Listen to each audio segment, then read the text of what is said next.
जलालुद्दीन उर्फ छांगुर बाबा के जाल में कितनी लड़कियां हैं, ये सवाल इस वक्त बहुत तेजी से घूम रहा है। नमस्कार, मैं आपके साथ विभा उपाध्याय और आप देख रहे हैं न्यूज़ 18 बिहार झारखंड का डिजिटल प्लेटफॉर्म। आखिर छांगुर बाबा के गैंग ने कितनी हिंदू लड़कियों को धोखे से मुस्लिम धर्म में परिवर्तित कर दिया, ये बड़ा सवाल, क्योंकि यूपी एटीएस अब ये लिस्ट खंगालनी शुरू कर चुकी है। लेकिन इस गैंग से पीड़ित 15 लोगों के हिंदू धर्म में वापसी कराए जाने की पुष्टि सामने है। इन लोगों ने वापस हिंदू धर्म को अपनाने के बाद इस बाबा के गैंग के धोखे और छल की पूरी सच्चाई और कहानी सामने ला दी, जिसे सुनेंगे आप तो आपके भी रोंगटे खड़े हो जाएंगे। लग्जरी कार, घर, शोरूम, ऐशो आराम, सब कुछ छांगुर बाबा के इस खेल में उसके साथ शामिल हैं।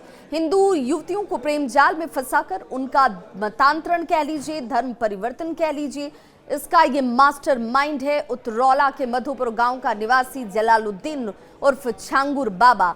हालांकि ये शख्स अब गिरफ्त में है और इससे पूछताछ का दौर शुरू हो चुका है। उतरौला एक बार फिर से इस छांगुर बाबा की वजह से सुर्खियों में है। छांगुर बाबा ने 2 वर्ष में ही मधुपुर गांव में करीब 3 बीघे में आलीशान मकान बना लिया।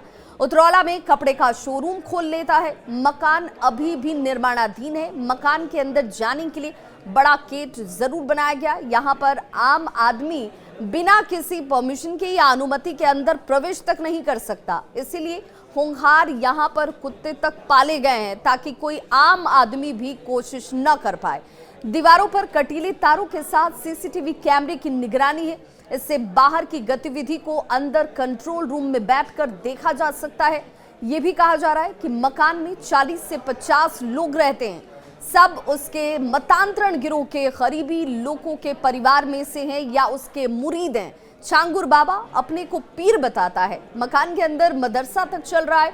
छांगुर बाबा की गिरफ्तारी के बाद से उसकी करतूत की जो परत है वो परत दर परत खुलनी शुरू हो चुकी है। मकान के आसपास सन्नाटा जरूर दिखता है। पड़ोसी कुछ भी कहने से परहेज कर रहे हैं, लेकिन एटीएस ने 40 बैंक खातों में हर साल करोड़ों के लेन देन होने की बात जरूर कही। इससे विदेश से फंडिंग की भी बात सामने आ रही है। इन बैंक खातों का संचालन करने वाले हालांकि अभी पकड़ से दूर हैं, लेकिन बैंक खातों से करोड़ों रुपए के ट्रांजैक्शन आखिर किसने किए हैं, इसके पीछे कौन कौन से लोग शामिल हैं, ये इस वक्त जांच के दायरे में है। नकद निकाले गए तो फिर उसका नाम सामने आएगा, लेकिन बैंक खाता संचालकों पर सुरक्षा एजेंसियों की नजर इस वक्त सबसे ज्यादा है।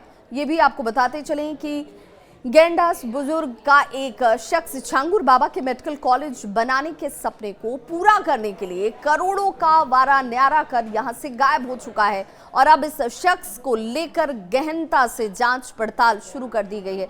सवाल ये कि क्या ये सब कुछ किसी के इशारे पर हो रहा था? विदेशी फंडिंग, जिसमें 100 करोड़ रुपए की फंडिंग की बात सामने आ रही है।